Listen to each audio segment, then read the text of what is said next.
Se hoje fosse o seu último dia aqui na Terra, o que você diria para as pessoas que você ama? Você já pensou nisso? Você já pensou o que você falaria para elas? Se você tivesse essa oportunidade num leito de morte, o que você diria para as pessoas que você ama? O que você diria para filhos, para esposa, marido? O que você diria para as pessoas que você mais ama? Às vezes eu me pego pensando nisso. O que eu diria para essas pessoas? O que eu diria para os meus filhos, por exemplo? Com certeza eu diria a eles que o meu desejo é que eles fossem homem e mulher segundo o coração de Deus, que eles vivessem todos os dias deles dedicando a vida ao Evangelho, vivendo para Jesus. Essas seriam as palavras que eu diria para os meus filhos, por exemplo, porque isso é o que realmente tem valor para nós, tem valor para mim e creio que também terá valor para eles. E você, qual seria a sua frase? O que você diria para as pessoas? Então, meu nome é Diogo Scremin, nós estamos aqui para mais um Devocional Vida Plena e hoje eu quero pensar com você sobre a ordem ou sobre as frases mais importantes ditas na Bíblia por Jesus. E sabe em que momento foi isso? No último momento de Jesus aqui na Terra.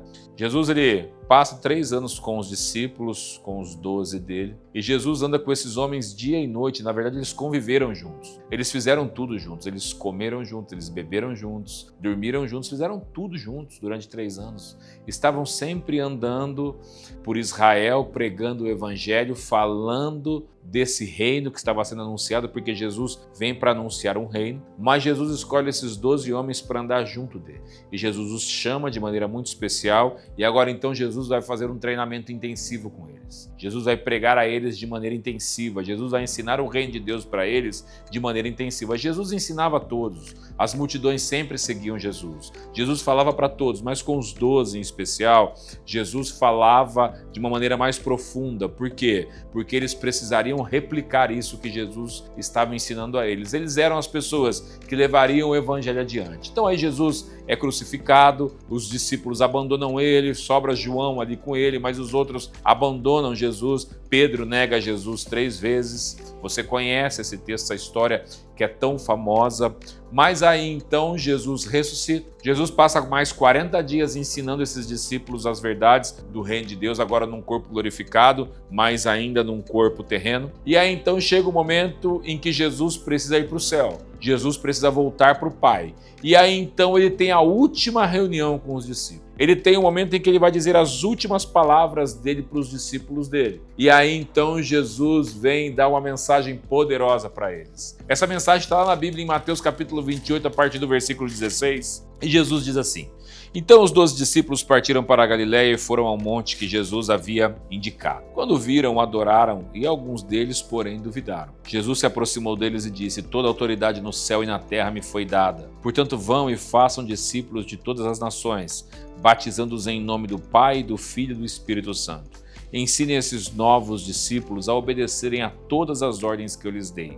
E lembrem-se disso, estou sempre com vocês até o fim dos tempos. Uau, essa é a última mensagem de Jesus para os discípulos. Jesus estava dizendo para eles o que eles deveriam fazer a partir de agora. Jesus está dizendo assim, não está aqui na Bíblia, mas nas entrelinhas. Bom, eu não estarei mais aqui com vocês, eu não vou fazer mais parte desse ministério aqui com vocês, eu vou voltar para o Pai e agora então vocês precisam continuar aquilo que vocês foram chamados, comissionados a fazer. E Jesus poderia ter dito diversas coisas para eles. Jesus poderia ter falado ensinado várias coisas nesse último momento.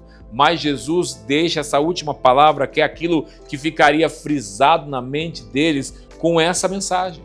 Vocês precisam ir agora e fazer discípulos. Vocês precisam agora reproduzir aquilo que eu ensinei a vocês. A obrigação de vocês agora, a partir desse momento, é vão. Portanto, indo. Se nós olharmos melhor essa palavra vão, é uma palavra que nós poderíamos usar, é um verbo de ação que nós poderíamos colocar ele como indo. Então, portanto, indo, façam discípulos. Na caminhada, no dia a dia, por onde vocês passarem, agora vocês vão reproduzir nas pessoas aquilo que eu ensinei a vocês. O texto começa dizendo, quando nós lemos ali no versículo 16, que alguns deles duvidaram, inclusive muitos creram, mas alguns que estavam ali duvidaram. E aí Jesus começa então o discurso dizendo que toda autoridade foi me dada no céu e na terra. Então, Jesus dá essa ordem aos discípulos pautado na autoridade que ele tinha como Deus, que ele tem como Deus. Então, toda autoridade me foi dada no céu e na terra. Já que Jesus tinha essa autoridade, então ele dá uma ordem expressa. E a ordem expressa é: vão e façam discípulos de todas as nações, batizando-os em nome do Pai, do Filho e do Espírito Santo. A primeira coisa que eu quero aqui que você pare e pense e que você analise é que dentro dessa frase tão importante que Jesus diz para os discípulos, ele queria que os discípulos fizessem outros discípulos, mas não só em Jerusalém, não só aí na Judéia, não só em Samaria, mas nos confins da terra, para todos os lugares do planeta. Para onde existisse uma pessoa no globo terrestre, Jesus queria que o evangelho chegasse. E essa palavra que ele dá para os discípulos: vocês agora vão fazer discípulos de todas as nações. E como você faz discípulos em todas as nações? Reproduzindo mais discípulos, reproduzindo mais pessoas. E é aqui que eu quero pensar com você o que realmente é ser um verdadeiro discípulo de Jesus. Qual era a obrigação desses homens agora? O que eles precisariam fazer? Primeiramente, eu quero que você entenda que ser discípulo é se colocar em posição de aprendiz, é se colocar em posição de aluno. Isso é a palavra discípulo. Então agora eu me torno um aluno e eu vou aprender com quem tem mais experiência comigo, com quem conhece mais a Bíblia do que eu e vai me ensinar as verdades do reino de Deus. Porque Jesus diz para os discípulos: vocês vão ensinar para eles a obedecerem a todas as ordens que eu dei a vocês. É essa a palavra de Jesus para os discípulos. Vocês vão ensinar os próximos discípulos a obedecer aquilo que eu ensinei a vocês. E aí então eles partem para essa missão. Mas olha só que interessante uma coisa. Jesus, ele não procura seguidores. Hoje nós vivemos na era dos seguidores, não é verdade? Pessoas são importantes, pessoas importantes têm milhares ou até mesmo milhões de seguidores na internet. Quando você pensa na pessoa que tem mais seguidor no Instagram, por exemplo, Cristiano Ronaldo, são milhões de seguidores. É uma pessoa muito conhecida. Mas, dentre esses milhões de seguidores, poucas são as pessoas que acompanham realmente a vida dele. Poucas são as pessoas que sabem tudo do Cristiano Ronaldo, usando ele aqui como exemplo. A mesma coisa é aqui. A mesma coisa é quando as pessoas seguiam Jesus, as multidões seguiam Jesus, mas poucos deles sabiam quem era Jesus. A multidão se assentava para ouvir Jesus, Jesus alimentou multidões 2 vezes, as multidões se reuniam, espremiam Jesus para ouvir Jesus. Então Jesus falou muitas vezes às multidões, mas apenas 12 homens foram treinados para conhecer Jesus profundamente, porque eles se colocaram na posição de discípulos. Eles foram chamados, mas eles também se colocaram na posição de discípulos. Você sabe disso. E aí então eles foram capazes de reproduzir. Por isso Jesus não procura seguidores. Jesus procura verdadeiros discípulos. E aí então, o que é fazer um discípulo? Fazer discípulos não é apenas evangelizar pessoas. Às vezes nós imaginamos: poxa, ganhei uma alma para Jesus, fiz um discípulo. Não, apenas ganhamos uma alma para Jesus. Agora vem o processo de fazer discípulos. Quando nós ganhamos alguém para Jesus, essa então, a confissão que a pessoa faz, é a porta de entrada para que ela possa ser salva, para que ela possa conhecer Jesus. É o início de todas as coisas. Mas aqui Jesus não está pedindo para eles: vão e ganhem pessoas. Mais do que ganhar pessoas, vocês precisam fazer com que elas sejam parecidas comigo.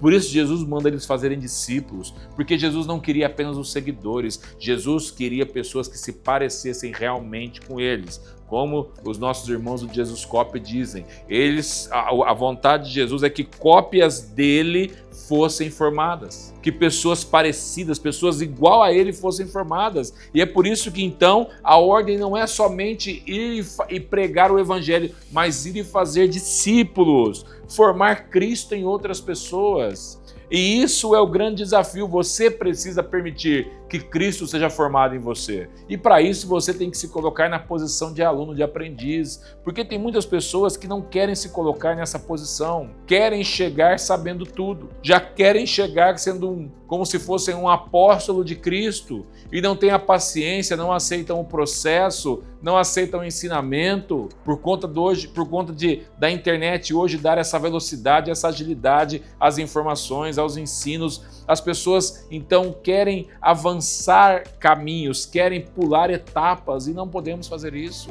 Nós precisamos aprender aquilo que Jesus nos ordenou. E aí então, Jesus manda os discípulos, os 12, e ali no caso 11, não eram mais 12, mais 11, porque Judas já havia se matado. Ali então nós temos 11 discípulos e agora eles vão ter que reproduzir isso. E o que eles ensinariam? Quais foram as ordens que Jesus deu para eles? Quais foram os principais ensinamentos que Jesus deu para eles? Quando eu penso nisso, o principal ensinamento para a nossa vida, claro que a Bíblia é um livro total de ensinamentos de Gênesis a Apocalipse, mas falando de Jesus, daquilo que Jesus ensinou para os discípulos, os maiores ensinamentos de Jesus, por exemplo, estão no Sermão do Monte. Jesus, ele trouxe ensinamentos poderosos para a nossa vida, para praticamente quase todas as áreas das nossas vidas. Jesus, então, ele senta naquele monte e ele começa a ensinar. E Jesus ele começa ensinando as bem-aventuranças. Ele começa dizendo para aquelas pessoas: bem-aventurados são os pobres em espírito, são os que choram, são os humildes, são os pacificadores, são os que têm fome e sede de justiça. Olha só quantos ensinamentos ricos Jesus já traz no começo do Sermão do Monte, começa lá em Mateus capítulo 5, versículo 1. Então eram essas coisas que os discípulos precisariam ensinar outros discípulos, aqueles que estavam chegando. O que mais Jesus ensina ali? Jesus fala sobre nós sermos o sal da terra e a luz do mundo. Os discípulos precisariam ensinar os outros a isso. Vocês precisam ser sal, vocês precisam ser luz. Ensinar sobre a ira, para não irarmos contra as outras pessoas, não nos colocarmos nessa situação de ira contra outras pessoas, para nós não adulterarmos, não nos divorciarmos, não agirmos com vingança, para que nós não jurássemos em vão no nome de Deus, para que nós amássemos os nossos inimigos,